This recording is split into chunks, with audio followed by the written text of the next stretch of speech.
ಬಾಲಕೃಷ್ಣನ ಕಥೆಯನ್ನು ಕೇಳೋಣ ಬನ್ನಿ.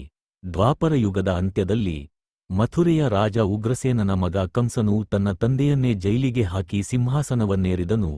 ಕಂಸನು ಅಹಂಕಾರಿ ಮತ್ತು ಕ್ರೂರಿಯಾಗಿದ್ದನು.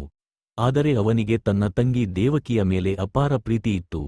ದೇವಕಿಯ ಮದುವೆಯು ವಸುದೇವನೊಂದಿಗೆ ನಡೆದಾಗ ಕಂಸನೇ ರಥವನ್ನು ಓಡಿಸಿಕೊಂಡು ಹೋಗುತ್ತಿದ್ದನು. ಆಗ ಆಕಾಶವಾಣಿಯೊಂದು ಮೊಳಗಿತು.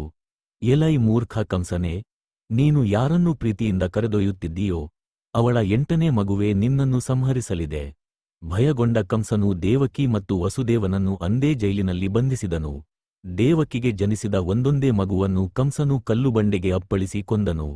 7ನೇ ಮಗುವಾದ ಬಲರಾಮನು ಮಾಯಾಶಕ್ತಿಯಿಂದ ರೋಹಿಣಿಯ ಗರ್ಭಕ್ಕೆ ವರ್ಗಾಯಿಸಲ್ಪಟ್ಟನು. ಶ್ರಾವಣ ಮಾಸದ ಅಷ್ಟಮಿಯ ಕಡುಗತ್ತಲೆಯ ರಾತ್ರಿ ರೋಹಿಣಿ ನಕ್ಷತ್ರದಲ್ಲಿ 8ನೇ ಮಗುವಾಗಿ ಶ್ರೀಕೃಷ್ಣನು ಜನಿಸಿದನು. ಆ ಕ್ಷಣದಲ್ಲಿ ಜೈಲಿನ ಕಾವಲುಗಾರರು ನಿದ್ರೆಗೆ ಜಾರಿದರು. ಬೇಡಿಗಳು ಕಳಚಿಕೊಂಡವು. ವಸುದೇವನು ದೈವ ಪ್ರೇರಣೆಯಂತೆ ಮಗುವನ್ನು ಬುಟ್ಟಿಯಲ್ಲಿಟ್ಟುಕೊಂಡು ಯಮುನಾ ನದಿಯನ್ನು ದಾಟಿ ಗೋಕುಲಕ್ಕೆ ಹೋದನು. ಆದಿಶೇಷನು ಮಳೆಗೆ ಕೊಡೆಯಾಗಿ ನಿಂತನು. ಅಲ್ಲಿ ನಂದಗೋಪ ಮತ್ತು ಯಶೋದೆಯ ಮನೆಯಲ್ಲಿ ಜನಿಸಿದ್ದ ಹೆಣ್ಣು ಮಗು ಮಾಯಾದೇವಿಯ ಬದಲು ಕೃಷ್ಣನನ್ನು ಮಲಗಿಸಿ ಹೆಣ್ಣು ಮಗುವನ್ನು ಮಥುರೆಗೆ ತಂದನು.